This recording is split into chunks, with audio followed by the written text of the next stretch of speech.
What's in a title? A game named the remake of the end of the greatest RPG of all time is obviously not that. Or is it? The remake of the end of the greatest RPG of all time, Hereafter, the RPG, is a narrative puzzle game wearing an RPG dress, with a good dose of meta-commentary. It pokes good-hearted fun at both old-school RPG tropes as well as the modern-day game development processes. While playing, it's important to remember that this is not the greatest RPG of all time. This is just a tribute. The RPG takes after the environmental storytelling and investigative puzzle structure of Tunic or Inscription. In the first minute of the RPG, the player is dropped into a dungeon at the very end of the greatest RPG of all time. No, I did not mess up the name here. It's the remake of the end of the... You know what? Just keep watching. It'll make sense eventually. The main character has max stats and an inventory full of some familiar objects. For example, health potions and small keys, and some other unexpected objects, like a dream and some lime pies. There is no tutorial, which makes sense because theoretically you just played the game for several hours, and so you, the intrepid player, stride toward into the dungeon. As the character walks through the environment, you will pass through audio logs with commentary from the developers, find videos with scenes from a documentary about the making of the RPG, and also pages from the official game guide for the greatest RPG of all time. Again, I am indeed being very careful which name I use here, I promise. After setting the table with a solid RPG and some clear threads that we're going to pull at, the game finally gets rolling for real. Gameplay consists of battling enemies with the very cool 6-move turn-based system, finding hidden passageways, releasing your imprisoned teammates, and answering riddles to progress through the dungeon. Whenever you get a little stuck, you can open up the game guide pages in your menu or review the audio documentary to get clues on how to proceed. And because it's a metagame fully aware of itself, there's a turning point in the first act of the story that busts the RPG wide open.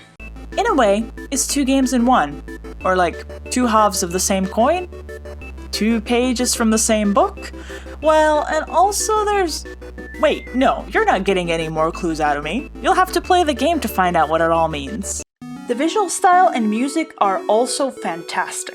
The art team has made a flawless rendition of the SNES style, but updated a little bit for fun, and their use of FMV recordings with soap opera level acting is just raw enough that they don't get annoying or confusing, but there's also just enough to them that you can nibble some popcorn while the footage rolls. Of all time. Hopefully you've already had a chance to experience the rest of the greatest RPG of all time. The soundtrack is filled with bangers, from chiptune dungeon wandering tracks to moody piano solos during boss battles, and boss battles. I loved all the sound effects and beep speech, and I appreciated that each narrative region had its own sonic personality. The whole thing meshes together really well. The different mechanics for all the different sections of the game are easy to pick up and use. As a bit of a warning without being a spoiler though, there are a few interactions that are intentionally not user-friendly. Judging by some forums and Steam discussions, those areas seem to have confused and irritated some players. So when you play the game, just remember, it might not be you. It might very well be the RPG devs, or the greatest RPG of all time devs, pulling a sneaky on ya.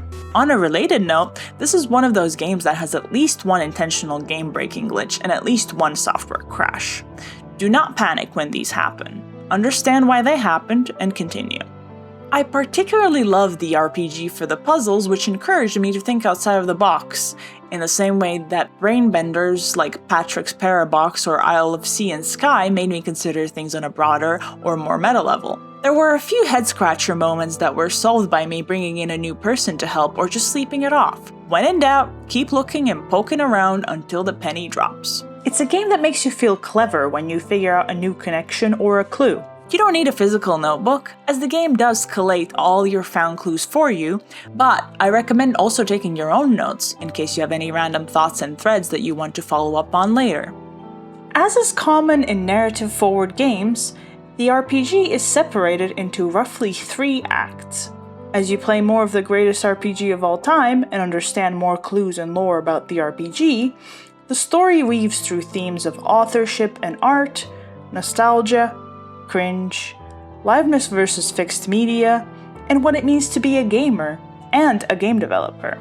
It made sure to tick all the boxes of both a role-playing game and a narrative puzzle game, and at every turn, it gives you a little wink and a nudge as it does so. I never thought it was preachy or obnoxiously tongue-in-cheek, though it certainly didn't hold back.